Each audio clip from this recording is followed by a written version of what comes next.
സംസ്ഥാനത്ത് പ്രത്യേകിച്ച് ഈ കേരളത്തിലാണല്ലോ നിപ്പ എപ്പോഴും റിപ്പോർട്ട് ചെയ്യപ്പെട്ടിട്ടുള്ളത്.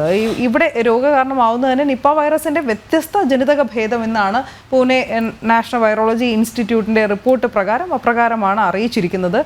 അപ്പോഴും ഈ പ്രഭവ കേന്ദ്രം എന്തായിരിക്കും ഈ നിപ്പയ്ക്കുള്ള കാരണം എന്നത് കണ്ടെത്താൻ ഇതുവരെ സ്ഥിരീകരിക്കാൻ കഴിഞ്ഞിട്ടില്ല എന്നുള്ളതാണ് ഒരു ആശങ്ക ഉണ്ടാക്കുന്നൊരു വാർത്ത. ഇന്നലെയും ഈ കാര്യത്തിൽ ഒരു സ്ഥിരീകരണം ആവശ്യമാണ് എന്നുള്ളൊരു ഘട്ടത്തിൽ നമ്മൾ നിൽപ്പുണ്ട്.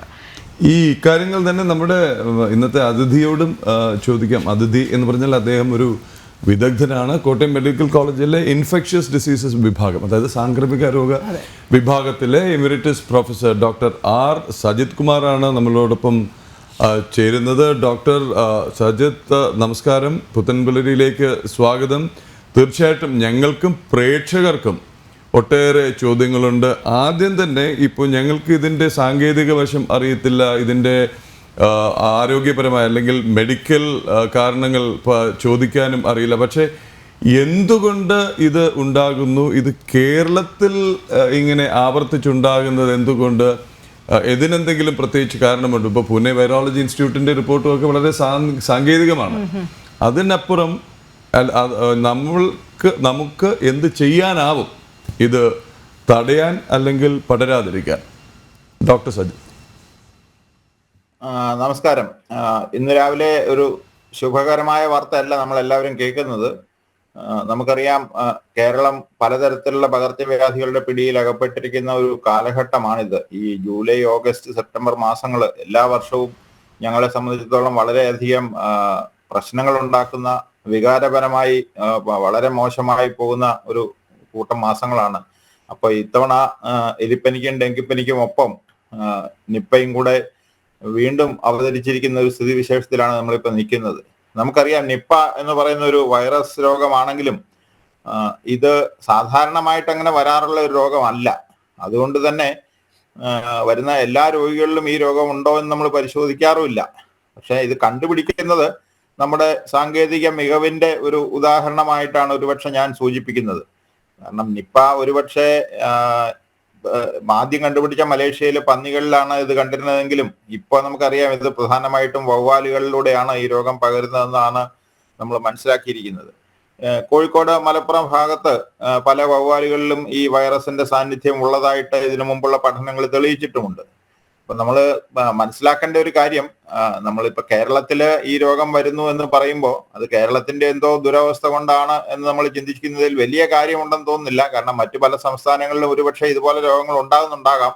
അത് ഈ 1000-1 അല്ലെങ്കിൽ 1,00,000 ഒരാൾക്ക് വരുമ്പോൾ അത് കണ്ടുപിടിക്കുന്നതിലുള്ള ആ ഒരു സാവകാശം മറ്റുള്ള സംസ്ഥാനങ്ങളിൽ കൂടുതൽ സമയം എടുക്കുന്നത് കൊണ്ടായിരിക്കാം ഒരുപക്ഷെ അവിടെയൊന്നും ഇത് റിപ്പോർട്ട് ചെയ്യപ്പെടാത്തത്. നമ്മുടെ ഡയഗ്നോസ്റ്റിക് ഫെസിലിറ്റീസ് ഇപ്പോൾ വളരെയധികം ഇംപ്രൂവ് ചെയ്തിട്ടുള്ളത് കൊണ്ട് ആ വഴിക്ക് വളരെ പെട്ടെന്ന് ഈ രോഗം കണ്ടുപിടിക്കപ്പെടുന്നു എന്നുള്ളത് ഒരു വസ്തുതയാണ്.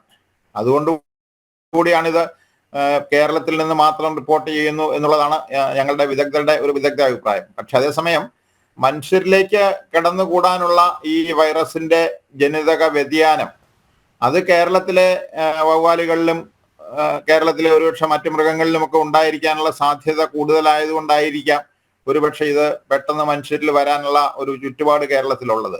കാരണം ഈ വൈറസ് പല സ്ഥലങ്ങളിലും ഉണ്ടെങ്കിലും ഈ പറഞ്ഞ മനുഷ്യരിലേക്ക് അതിക്രമിച്ച് കിടക്കാനുള്ള കഴിവ് അത്ര വളരെ കൂടുതലുള്ള ഒരു വൈറസ് അല്ല ഇത്.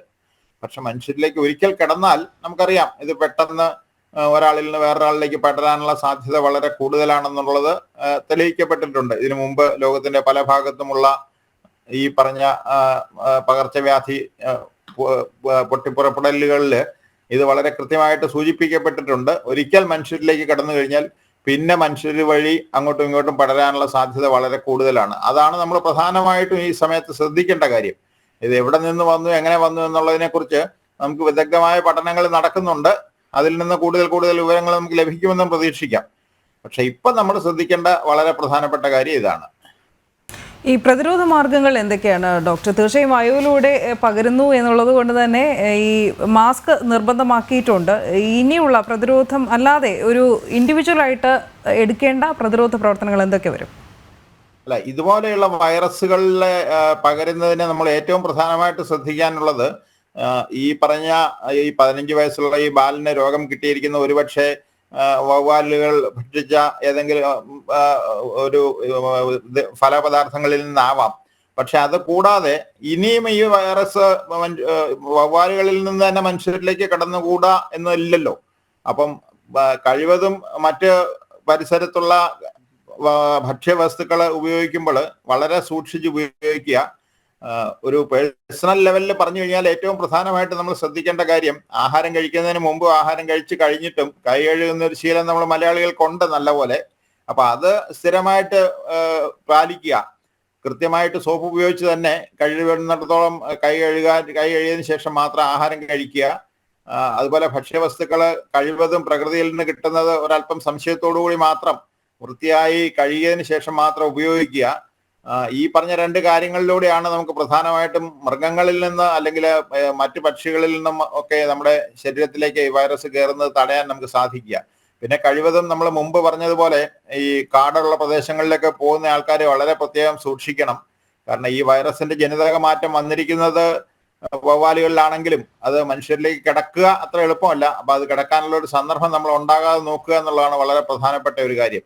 രണ്ടാമത്തെ വളരെ പ്രധാനപ്പെട്ട കാര്യം, ഒരാൾക്ക് പനിയുണ്ടെങ്കിൽ ഇപ്പോഴത്തെ നമ്മുടെ രീതി അനുസരിച്ച് പനിയുണ്ടെങ്കിൽ സാധാരണ പാരസെറ്റമോൾ കഴിച്ച് സ്വന്തം ചികിത്സ എടുത്ത് ആരോടും പറയാതെ നടക്കുന്ന ഒരു രീതിയാണ് പൊതുവെ നമ്മുടെ മലയാളികൾക്കുള്ളത്.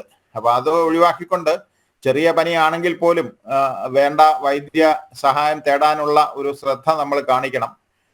പൊതുസ്ഥലങ്ങളിൽ മാസ്ക് ഉപയോഗിക്കണം എന്നുള്ളത് വളരെ നിർബന്ധമാണ്. പ്രത്യേകിച്ചും ആശുപത്രികളിലും ആശുപത്രിയുമായിട്ട് ബന്ധപ്പെട്ട് കിടക്കുന്ന പ്രദേശങ്ങളിലും. നമുക്കറിയാം, ഒരു ആശുപത്രി എന്ന് പറഞ്ഞു കഴിഞ്ഞാൽ ഒരു കെട്ടിടവും ആ കെട്ടിടത്തിനകത്തുള്ള സ്ഥാപനങ്ങളും മാത്രമല്ല, അതിന് ചുറ്റുപാടുമുള്ള ആശുപത്രിയുമായി ബന്ധപ്പെട്ട് നിൽക്കുന്ന ഒട്ടേറെ പ്രദേശങ്ങളുണ്ടാകും. ഒരു ആശുപത്രിക്ക് ചുറ്റുമുള്ള ഏതാണ്ട് ഒരു 1.5 കിലോമീറ്റർ സ്ഥലത്തുള്ള ആ പ്രദേശത്തുള്ള ആൾക്കാർ എപ്പോഴും ആശുപത്രിയുമായി കയറി ഇറങ്ങി നടക്കുന്ന കച്ചവടക്കാരും അതുപോലെയുള്ള മറ്റു ആൾക്കാരും ഒക്കെ ഉള്ള പ്രദേശമാണ്. അപ്പം ആ പ്രദേശത്തുള്ളവർ വളരെയധികം സൂക്ഷിക്കണം, ശ്രദ്ധിക്കണം.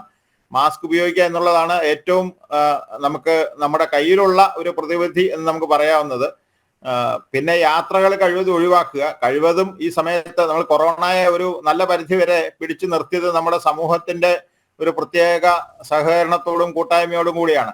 അപ്പൊ അതുപോലെയുള്ള ഒരു ചുറ്റുപാടും അതുപോലെയുള്ള ഒരു ചിന്താഗതിയും നമ്മൾ ഇപ്പോഴും പാലിക്കുകയാണെങ്കിൽ യാത്രകൾ ഒഴിവാക്കിയും വീടിന് പുറത്തുള്ള പോക്ക് ഒഴിവാക്കിയും രോഗമുള്ളവരുമായിട്ടുള്ള സഹകരണം കഴിവതും, സഹകരണം എന്ന് ഞാൻ പറയുന്നത് അടുപ്പം, കൂടുതൽ സമയം ഒരുമിച്ച് ചെലവഴിക്കുന്ന കാര്യങ്ങളൊക്കെ കഴിവതും കുറയ്ക്കുകയും ഒക്കെ ചെയ്താൽ ഈ രോഗം പകരുന്ന ഒരു നല്ല പരിധി വരെ തടയാൻ പറ്റും.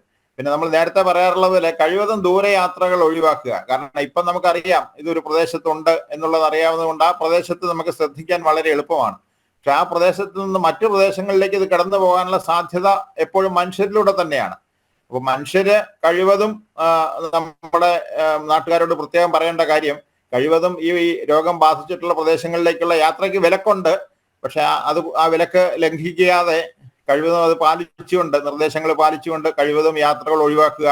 മറ്റുള്ള ആൾക്കാരുമായിട്ട് അമിത സമ്പർക്കത്തിൽ ഏർപ്പെടുന്നത് കഴിവതും കുറയ്ക്കുക. പനി വന്നാൽ ഉടനെ തന്നെ രോഗപരിശോധന നടത്താനുള്ള ശ്രമങ്ങൾ നടത്തുക. ആദ്യം തന്നെ ഈ രോഗം കണ്ടുപിടിക്കുക പലപ്പോഴും എളുപ്പമല്ല. അപ്പൊ ചിലപ്പം 2-3 ആശുപത്രികളിലൊക്കെ പോയി കഴിയുമ്പോഴായിരിക്കും ചിലപ്പോൾ ഈ രോഗം കണ്ടുപിടിക്കുക. അങ്ങനെയാണ് പലപ്പോഴും നമ്മൾ കാണുന്നത്. എന്തായാലും അതുപോലെയുള്ള രോഗലക്ഷണങ്ങൾ പ്രത്യേകിച്ച് കാണുമ്പോൾ ശ്വാസം മുട്ടലോ തലവേദനയോ ബോധക്ഷയമോ തലയ്ക്ക് മന്ദതയോ അതുപോലുള്ള ലക്ഷണങ്ങൾ പനിയോടൊപ്പം കാണുകയാണെന്നുണ്ടെങ്കിൽ എത്രയും പെട്ടെന്ന് കൃത്യമായ ആരോഗ്യ പരിപാലന കേന്ദ്രത്തിൽ എത്തി പരിശോധനയ്ക്ക് വിധേയമാക്കാനായിട്ട് പ്രത്യേകം ശ്രദ്ധിക്കുക. ഇത്രയും കാര്യങ്ങളാണ് നമുക്ക് സ്വന്തമായിട്ട് ഈ രോഗം പടരുന്നത് തടയാനായിട്ട് നമുക്ക് ചെയ്യാൻ പറ്റുന്ന കാര്യങ്ങൾ. പിന്നെ ആർക്കെങ്കിലും രോഗമുണ്ടെന്ന് അറിഞ്ഞാൽ, ഒരു പനി ഉണ്ടെന്ന് അറിഞ്ഞു കഴിഞ്ഞാൽ അത് മറച്ചു വെക്കാതിരിക്കാൻ പ്രത്യേകം ശ്രദ്ധിക്കുക. എത്രയും പെട്ടെന്ന് അധികാരികളുടെ ശ്രദ്ധയിൽ അത് കൊണ്ടുവരിക. നമ്മൾ ഈ പറഞ്ഞ മുൻകരുതലുകൾ എടുക്കുക. ഇത്രയും കാര്യങ്ങൾ നമ്മൾ ശ്രദ്ധിച്ചാൽ ഒരു പരിധി വരെ നമ്മൾ മുൻപെല്ലാം നമ്മൾ വിജയിച്ചിട്ടുള്ളത് പോലെ ഇത്തവണയും ഈ പ്രതിരോധത്തിൽ നമ്മൾ വിജയിക്കുമെന്ന് തന്നെയാണ് നമ്മുടെ എല്ലാവരുടെയും പ്രത്യാശയും. ഡോക്ടർ, ഒരു കാര്യത്തിന് കൂടി ക്ലാരിറ്റി, ഇപ്പം നമ്മുടെ ആരോഗ്യ രംഗത്തെ ഒരു മികവ് കൂടിയാണ് ഡോക്ടർ നേരത്തെ ചൂണ്ടിക്കാട്ടിയത്. അതായത് ഇവിടെ നമുക്കിത് കണ്ടെത്താനെങ്കിലും കഴിയുന്നു. അപ്പോൾ ഇത് ഇവിടെ മാത്രം ഒതുങ്ങി നിൽക്കുന്ന, അതല്ലെങ്കിൽ കേരളത്തിലെ ഏതെങ്കിലും ഒരു മരത്തിൽ നിന്നോ ഒരു ഇപ്പോൾ പലപ്പോഴും പേരക്കയുടെ ഒക്കെ പുറകെ പോയിട്ടുണ്ട്, പേരക്ക എന്ന വാലിൻ്റെ പുറകെയൊക്കെ. അപ്പോൾ കേരളത്തിൽ മാത്രം അല്ലെങ്കിൽ കേരളത്തിലെ ചില ഫലവൃക്ഷാദികളിൽ നിന്നൊക്കെ ഉണ്ടാകുന്ന ഒരു സംഗതിയല്ല മറ്റിടങ്ങളിലും ഉണ്ടാവാം. ഒരുപക്ഷെ അവിടെയൊക്കെ സാധാരണ പനി മരണമായി അല്ലെങ്കിൽ സാധാരണ മരണമായി അങ്ങ് പോവുകയായിരിക്കാം എന്നാണോ ഡോക്ടർ പറഞ്ഞതിൻ്റെ ഒരു അർത്ഥം?